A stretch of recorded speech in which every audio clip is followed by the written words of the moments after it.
Sometimes that question of when to retire falls into something called the certain time of year. It's something people don't think about all the time, and that is this: when during the year is it most advantageous to retire? We've broken this down into 5 different phases as to when someone might want to retire at any point, and let's start with those. First of all, there's what we call the end of the year. We might say December 31st. This is when you might have a full year's salary. You can maximize your income for the year. Might include any year-end bonuses or raises that the employer is going to give you, contributions to your 401k or pension.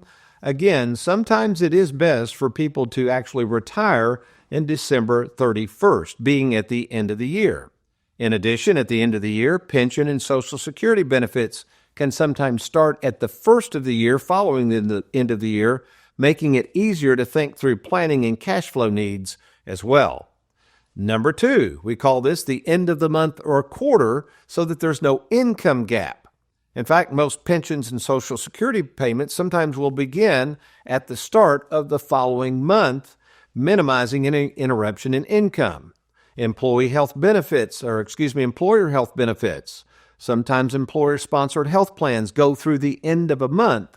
So again, sometimes it's best to pick a particular month, retire at the end of the month, and retire at what we call the end of a quarter.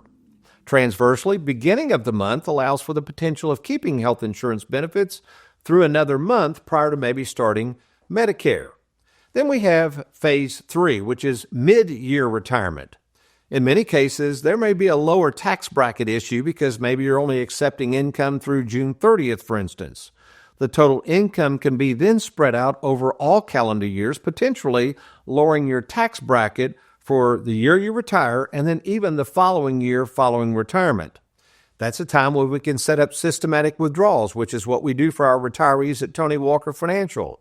There's the flexibility of personal plans. You also sometimes can avoid the year-end rush when everybody else is trying to retire so that you can retire during a period of time also when weather tends to be a little better. In fact, I just had a gentleman that just retired as we record this show in January just a few weeks ago, and he dropped by and he said, "Tony, I'm about to go crazy.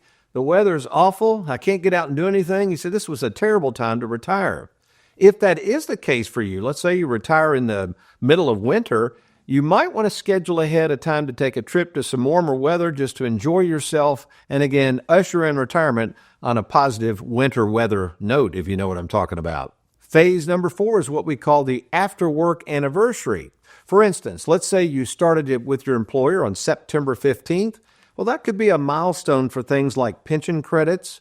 Sometimes bonuses are based on years of service. So in order to maximize your years of service, sometimes you might retire in the anniversary of the year you started with your employer. Then we get to number 5. Boy, this is a doozy. We call this government milestones. Now, for whatever reason, politicians love to grab these arbitrary ages, so let's go over a few that are very, very important and make sure you're working with a retirement planner that understands the complexities and the importance and the ramifications of these various ages. We've got the first age, which is 59 and a half. That's when you can take penalty-free withdrawals from that tax-infested 401k or IRA of yours. Also 59 and a half is an age that you can sometimes go ahead and roll that 401k over to someone like Tony Walker Financial and still be working with your employer. The next age is age 62. That's the earliest you can claim Social Security benefits. The next major milestone is age 65. That's when you're eligible for Medicare and possibly even a Medicare supplement. The next milestone, age 66 or 67, now that's called your full retirement age. This depends on your date of birth, but that's the age that you can draw full Social Security and you can work and make as much money as you want anywhere else without it being offset. And then the final age that really throws people off is age 70. That's the age of Social Security when that's the latest you can delay Social Security. Oh, by the way, I know we don't have it up there, but I was just thinking another magical age is age 73. That's the age called the required minimum distribution that you must draw money out of that tax-infested IRA or 401k, which we can help with that as well. So maybe that's you right now. Maybe you're thinking about retirement. You haven't really chosen a date, but you need to start planning for that date.